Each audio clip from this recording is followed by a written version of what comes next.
Alright folks, we're ready to begin a little real life demonstration here. I've come down, checked my rack, and I found a little space between the 1 and the 6.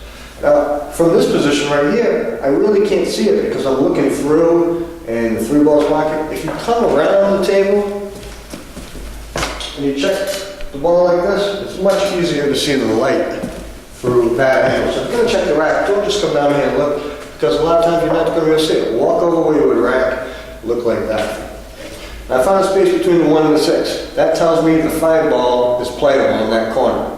The second thing you have to check is the 4 ball track to make sure they're all frozen so the 4 ball can move out of the way before this 5 ball. I've also checked that 1, 3, 9, 4 are all frozen. I got a space between the 1 and the 6.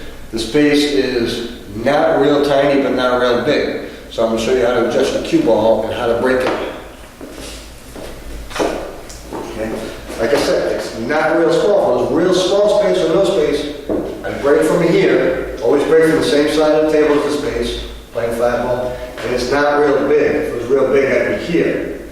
Okay. I'm going to do this one right about just inside the stagger, which happens to be the edge of the break box. If you're playing tournament rules with the break box, it's 10 inches to the left and the right of the spot.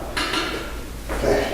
Now when you hit this and you're playing that ball, you have to make sure your cue ball hits it dead on or on this side. You never want your cue ball to hit here and come across. That would simulate breaking from here or even here. It's kind of defeating the purpose.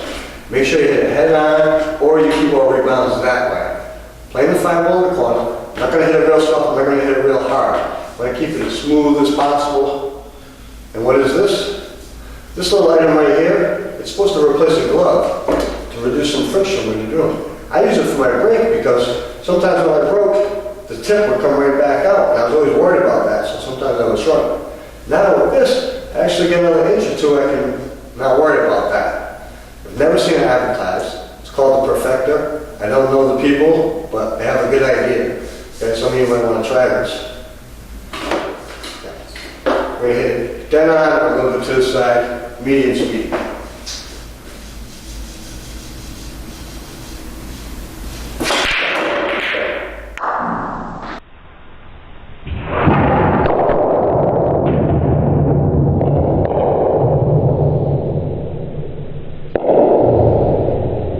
Hit the cue ball a little too high, but look at the spread, look at the 1, 5 ball shoots right in the corner with the 1 ball loose, folks.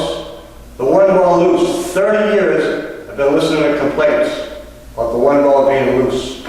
Corner ball is dead. Good players, they're going to hit that a lot slower. They're going to control the cue ball a lot better. They're going to get shape on the 1 a lot better. Learn and practice with that 1 ball loose and the 4 ball track. I'm going to be right back, show you another rack.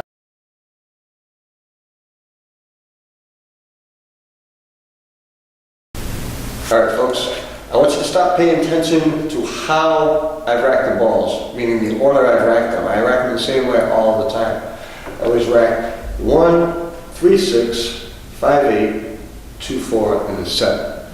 Totally legal rack, and if you're the racking player, this can help make it a little tougher for your opponent to run out if they do make a ball on the break. Reason being, if they're breaking from this side of the table, you put the 3, 8, 2 on that side. And a lot of times you'll be able to tell which side of the table they're going to break from. The 1 and the 3 will shoot up table. The 2 ball, many times will go to the side rail, come to rest over here. And the 8 ball, if it's not kissed, will actually go 1, 2, 3, 4 rails and end up table. So to get to the 8, the 9 is generally in this area after the break. That will help you. Now, if it helps you once a match, once a night, once a week, or once a month, I don't care. It's worth the effort. Rack the balls like this. It shows a little bit of discipline on your part, and it'll help you win more games.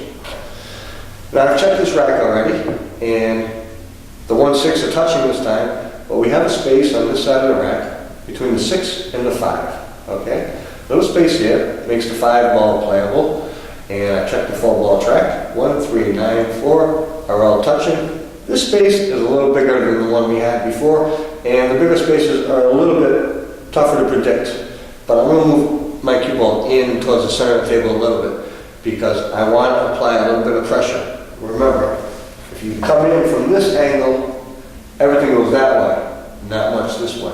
So you pull it in a little bit, and it still hits the 139. That track still moves first, but then the one applies more pressure that way. Bigger the space, the more you come in towards the center of the table. Our last rack, little space, wasn't too small, edge of the box. This time, I come in about 4 inches to the right of the spot. Also remember, hit dead on or a little bit this way. Do not come across and simulate breaking from this side. Medium speed, not too high. Try to control your cue ball a little better than I did last time.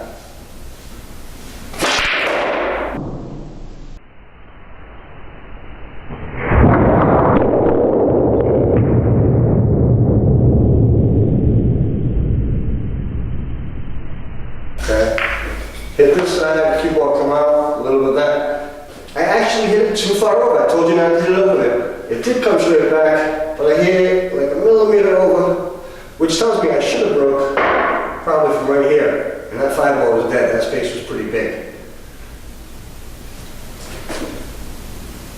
All right, I'll be right back with another break.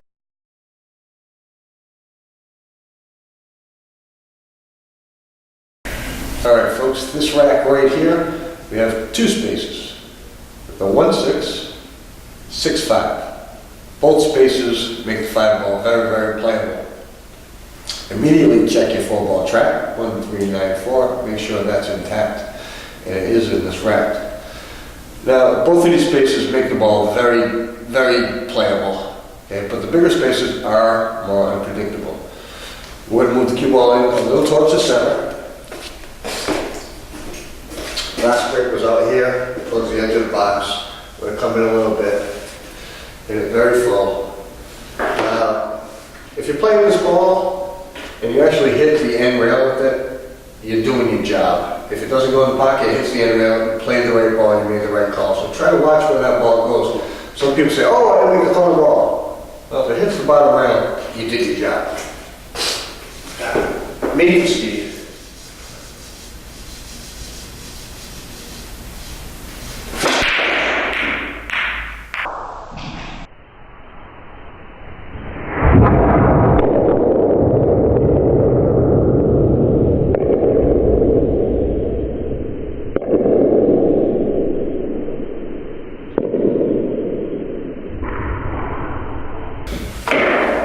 Like I was saying, it was very, very dead. It hit the end rail, and that's because I had two delays on there.